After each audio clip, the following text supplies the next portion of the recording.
Hoje vamos ter um episódio um pouco mais pequeno e por isso aproveito esta pequena introdução para fazer um pedido que de vez em quando vou fazendo, para que assine este podcast nas plataformas, na plataforma que preferir, na Apple, no Spotify, e já agora que avalie o podcast, porque é importante para que ele apareça a mais pessoas. E depois também um outro pedido, que partilhe por quem gostar de livros e por quem gostar de ouvir falar de livros. Fica feito o pedido, vamos ao episódio de hoje.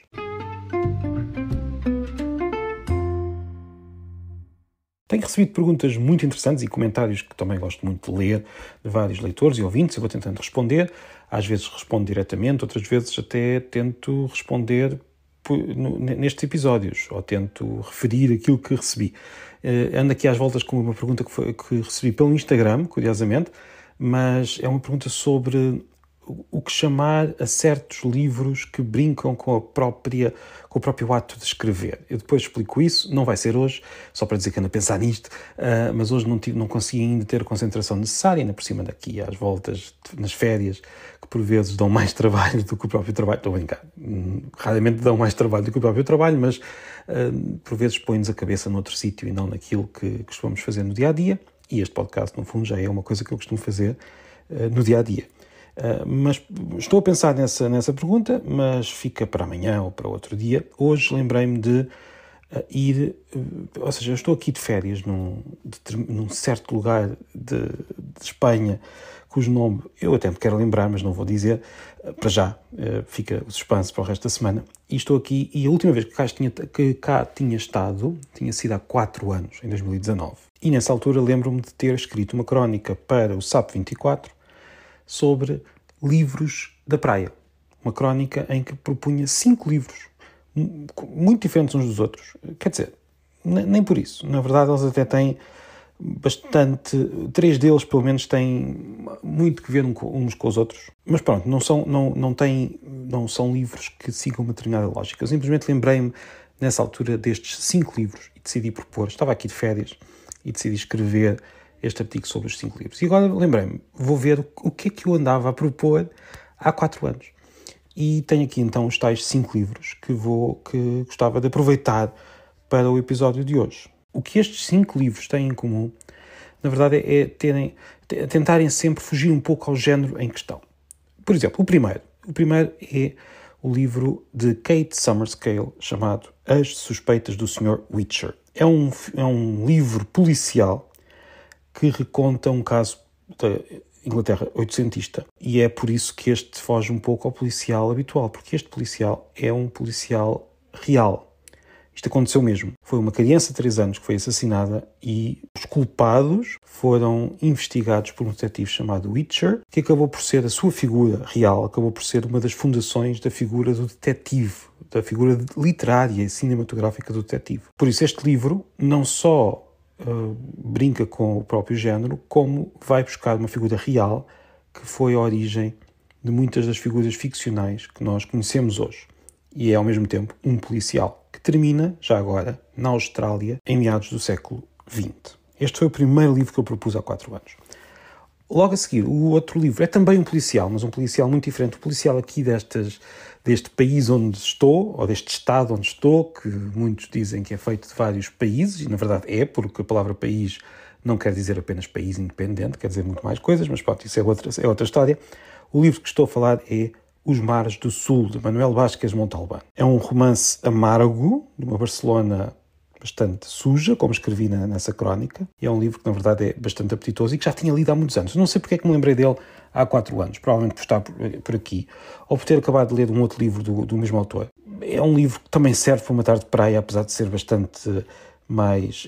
A praia serve para ler os livros que nós quisermos. Eu já aqui falei há muitos episódios de estar numa praia e parecer que não estava a acontecer nada e estar a ler um livro que estava a provocar-me uma guerra interior tremenda.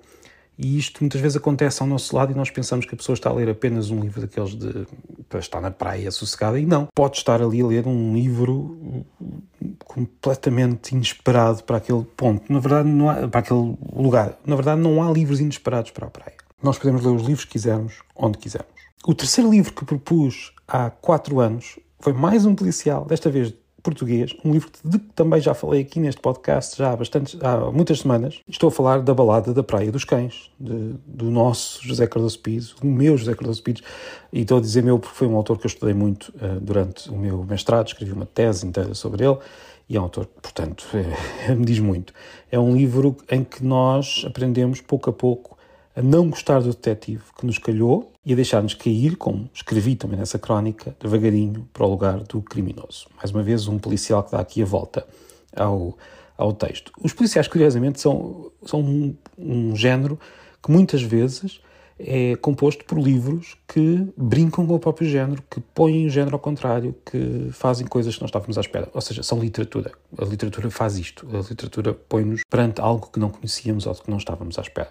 E a Balada da Praia dos Cães faz mesmo isso. Temos aqui 3 policiais: As Suspeitas do Sr. Witcher, de Kate Summerscale, Os Mares do Sul, de Manuel Vázquez Montalbán, e a Balada da Praia dos Cães, de José Cardoso Pires. Faltam 2 livros ainda. E o quarto é de um género que eu não estou muito habituado a ler. Cada um de nós tem as suas opções. Estou a falar das histórias de espiões. Não é um género que eu ligo muito. E, no entanto, às vezes nós temos de contrariar as nossas tendências. E eu acabei por contrariá-las tentando ler um livro chamado O Espião e o Traidor, de Ben McIntyre, que conta a história também ela real de Oleg Gordievsky, um alto quadro do KGB que trabalhava para o MI6 britânico, e o livro surpreendeu-me muito. Gostei mesmo muito deste livro. Foi um livro que eu não consegui parar de ler, como se costuma dizer. É um ótimo livro para a praia, para quem quiser. E por fim, mais um livro de espiões, mas desta vez de um autor que também me diz muito, porque eu também estudei muito e li muito e continuo a ler. Aliás, tenho um dos livros dele para ler aqui nas férias. É um autor inglês, Ian McEwan, que não costuma ser associado a livros de espiões. No entanto, ele tem um livro de espiões, o Inocente, que também é um livro que aconselho a ler, mas, no entanto, há 4 anos o livro que eu propus não foi esse, mas sim o livro que tinha acabado de sair, chamado Máquinas como Eu, em que se brincava com a inteligência artificial. Mal sabíamos nós que 4 anos depois todos nós estaríamos a pensar no tema. Um tema que já existia na altura, claro, mas que não estava tão na berra como está hoje. O livro imagina não fala só de inteligência artificial, imagina um mundo ali em meados dos anos 80, se o Reino Unido tivesse perdido a Guerra das Malvinas e se fosse possível comprar humanos artificiais nos anos 80. É um livro muito melhor do que parece assim por esta descrição, e foi o 5º livro que eu aconselhei há 4 anos. E depois eu terminei a crónica da seguinte maneira: foram 5 sugestões para leituras de praia, porque tenho para mim que na praia podemos ler o que quisermos, até mesmo livros muito bons, e é o caso destes 5 livros. E pronto, hoje foi um episódio um pouco mais pequeno, porque ando a descansar e não tive tanto tempo a prepará-lo, por isso é que fui aproveitar esta crónica mais antiga, e também porque ando a pensar na resposta à tal pergunta que me fizeram e que talvez eu consiga responder amanhã. Vamos ver. Ando a ler um livro de um autor espanhol, em que por acaso fala precisamente esta questão da pergunta. A pergunta é, portanto, como é que nós podemos chamar aos livros, aos romances que brincam com a própria escrita, com o próprio facto de serem romances, e isto é um fenómeno muito antigo. Para dizer a verdade, o primeiro dos grandes romances já brincava com isso mesmo. Mas isso fica para amanhã. Hoje ficaram aqui estas 5 sugestões de livros, quase ao calhas, que fui buscar uma velha crónica de há 4 anos, e apenas porque eu escrevi essa crónica precisamente no sítio onde estou hoje. Até amanhã.